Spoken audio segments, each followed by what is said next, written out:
I could barely make out the island ahead of us. Just a dark spot in the mist. "I want you to do me a favor," Annabeth said. "The Sirens will be in range of their singing soon." I remembered stories about the Sirens. They sang so sweetly, their voices enchanted sailors and lured them to their death. "No problem," I assured her. "We can just stop up our ears. There's a big tub of candle wax below deck. I want to hear them." I blinked. "Why?" "They say the Sirens sing the truth about what you desire. They tell you things about yourself you didn't even realize. That's what's so enchanting. If you survive, you become wiser. I want to hear them. How often will I get that chance?" Coming from most people, this would have made no sense. But Annabeth, being who she was, well, if she could struggle through ancient Greek architecture books and enjoy documentaries on the History Channel, I guessed the Sirens would appeal to her too. She told me her plan.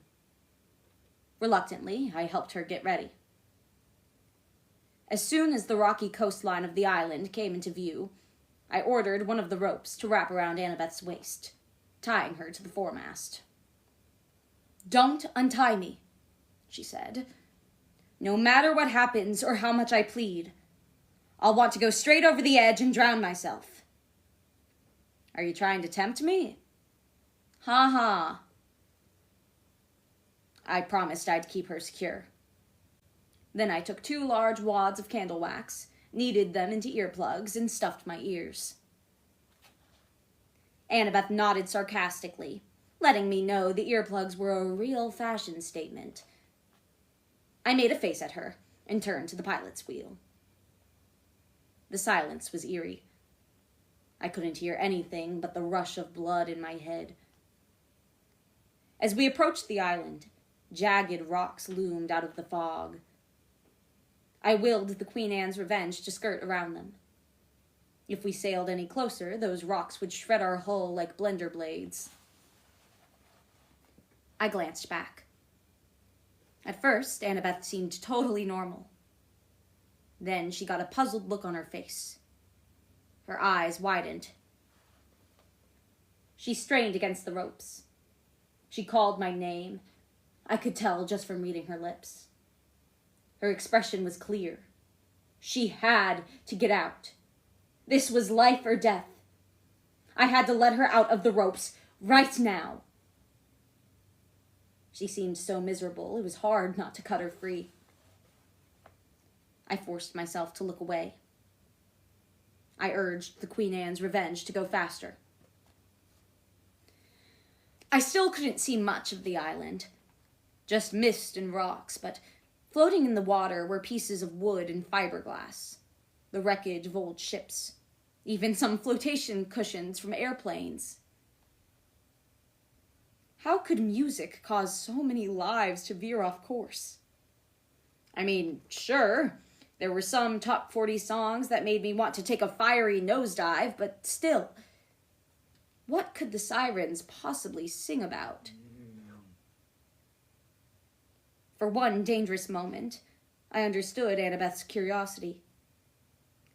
I was tempted to take out the earplugs, just to get a taste of the song. I could feel the Sirens' voices vibrating in the timbers of the ship, pulsing along with the roar of blood in my ears. Annabeth was pleading with me. Tears streamed down her cheeks. She strained against the ropes, as if they were holding her back from everything she cared about. "How could you be so cruel?" she seemed to be asking me. "I thought you were my friend." I glared at the misty island. I wanted to uncap my sword, but there was nothing to fight. How do you fight a song? I tried hard not to look at Annabeth. I managed it for about 5 minutes. That was my big mistake. When I couldn't stand it any longer, I looked back and found a heap of cut ropes, an empty mast. Annabeth's bronze knife lay on the deck. Somehow she'd managed to wriggle it into her hand. I'd totally forgotten to disarm her. I rushed to the side of the boat and saw her, paddling madly for the island, the waves carrying her straight toward the jagged rocks. I screamed her name, but if she heard me, it didn't do any good. She was entranced, swimming toward her death. I looked back at the pilot's wheel and yelled, "Stay!" Then I jumped over the side. I sliced into the water and willed the currents to bend around me, making a jet stream that shot me forward. I came to the surface and spotted Annabeth, but a wave caught her, sweeping her between two razor-sharp fangs of rock. I had no choice. I plunged after her. I dove under the wrecked hull of a yacht, wove through a collection of floating metal balls on chains that I realized were mines. I had to use all my power over water to avoid getting smashed against the rocks or tangled in nets of barbed wire strung just below the surface. I jetted between the two rock fangs and found myself in a half-moon-shaped bay. The water was choked with more rocks and shipwreckage and floating mines.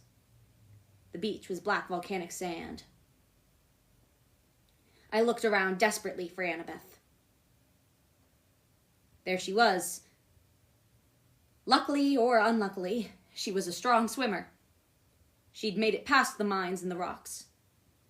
She was almost to the black beach. Then the mist cleared and I saw them. The Sirens. Imagine a flock of vultures the size of people, with dirty black plumage, gray talons, and wrinkled pink necks.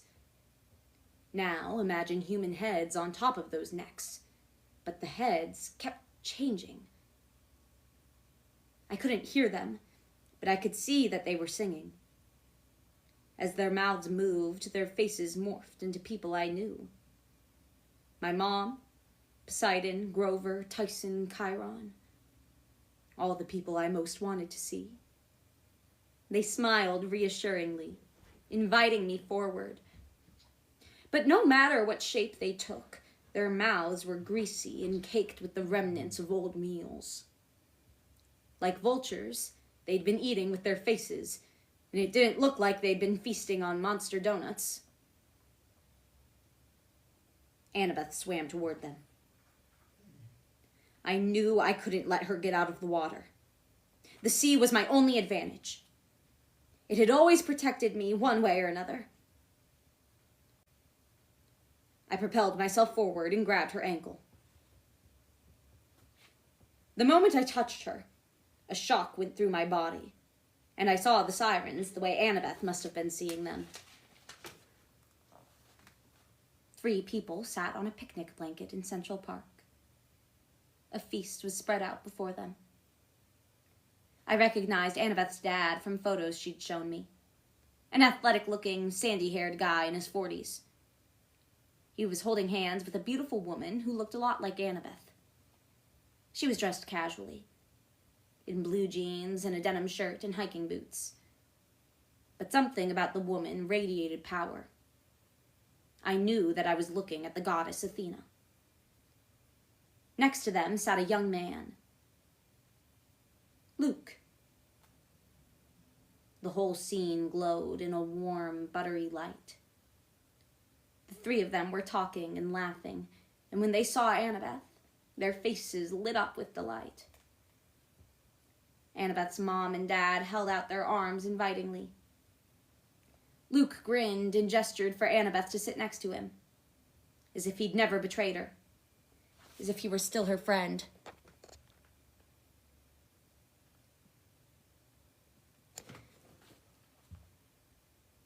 Behind the trees of Central Park, a city skyline rose.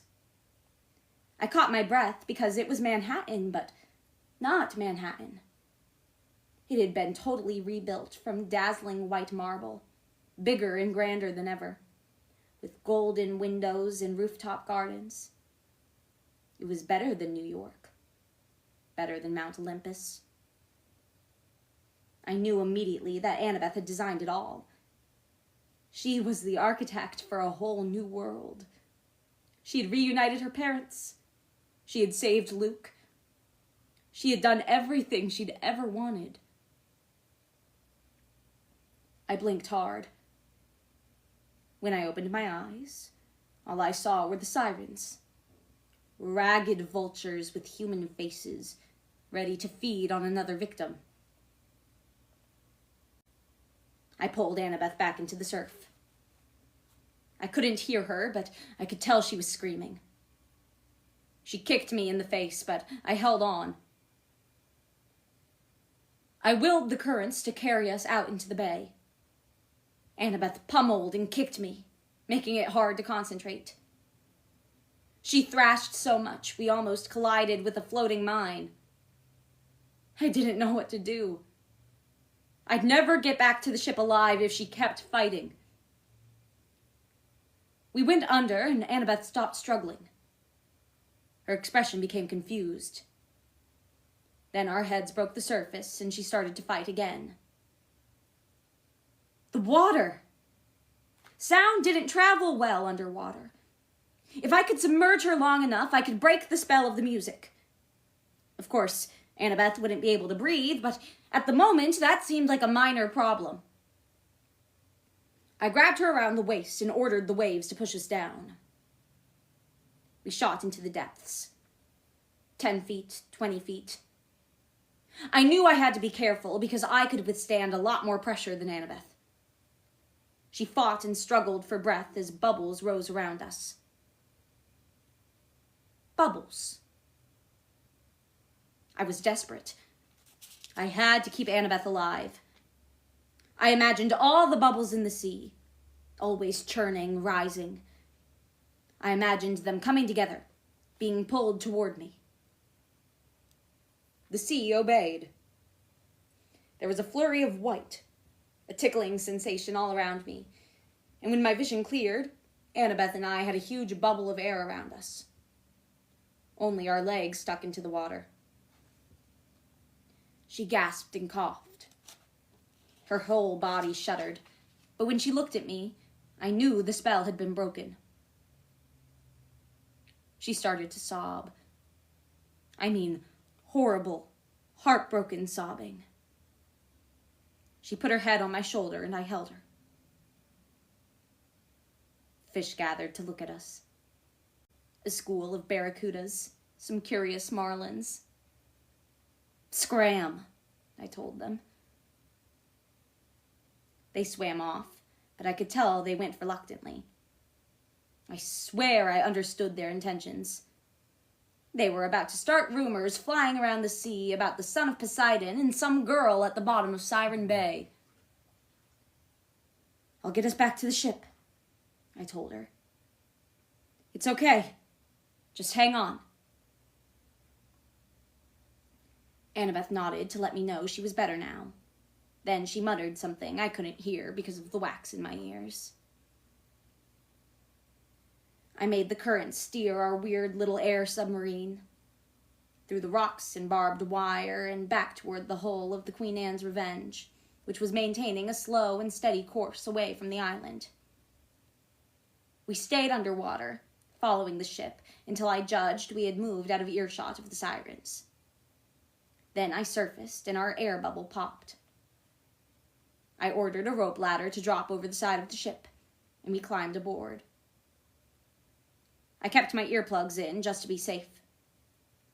We sailed until the island was completely out of sight. Annabeth sat huddled in a blanket on the forward deck. Finally, she looked up, dazed and sad, and mouthed, "Safe." I took out the earplugs. No singing. The afternoon was quiet, except for the sound of the waves against the hull. The fog had burned away to a blue sky, as if the island of the sirens had never existed. You okay? I asked. The moment I said it, I realized how lame that sounded. Of course she wasn't okay. I didn't realize, she murmured. What? Her eyes were the same color as the mist over the Siren's island. How powerful the temptation would be. I didn't want to admit that I'd seen what the Sirens had promised her. I felt like a trespasser. But I figured I owed it to Annabeth. I saw the way you rebuilt Manhattan, I told her. And Luke, and your parents. She blushed. You saw that? What Luke told you back on the Princess Andromeda? About starting the world from scratch? That really got to you, huh? She pulled the blanket around her. My fatal flaw. That's what the Sirens showed me. My fatal flaw is hubris. I blinked. That brown stuff they spread on veggie sandwiches? She rolled her eyes. No, seaweed brain. That's hummus. Hubris is worse. What could be worse than hummus? Hubris means deadly pride, Percy. Thinking you can do things better than anyone else, even the gods. You feel that way? She looked down. Don't you ever feel like, what if the world really is messed up? What if we could do it all again from scratch? No more war, nobody homeless, no more summer reading homework. I'm listening. I mean, the West represents a lot of the best things mankind ever did. That's why the fire is still burning. That's why Olympus is still around, but sometimes you just see the bad stuff, you know. And you start thinking the way Luke does. If I could tear this all down, I would do it better. Don't you ever feel that way? Like you could do a better job if you ran the world?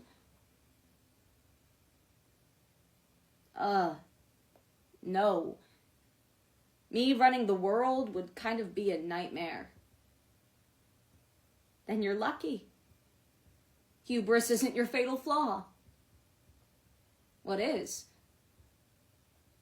I don't know, Percy, but every hero has one. If you don't find it and learn to control it, well, they don't call it fatal for nothing. I thought about that. It didn't exactly cheer me up. I also noticed Annabeth hadn't said much about the personal things she would change. Like getting her parents back together or saving Luke. I understood. I didn't want to admit how many times I dreamed of getting my own parents back together. I pictured my mom, alone in our little apartment on the Upper East Side. I tried to remember the smell of her blue waffles in the kitchen. It seemed so far away.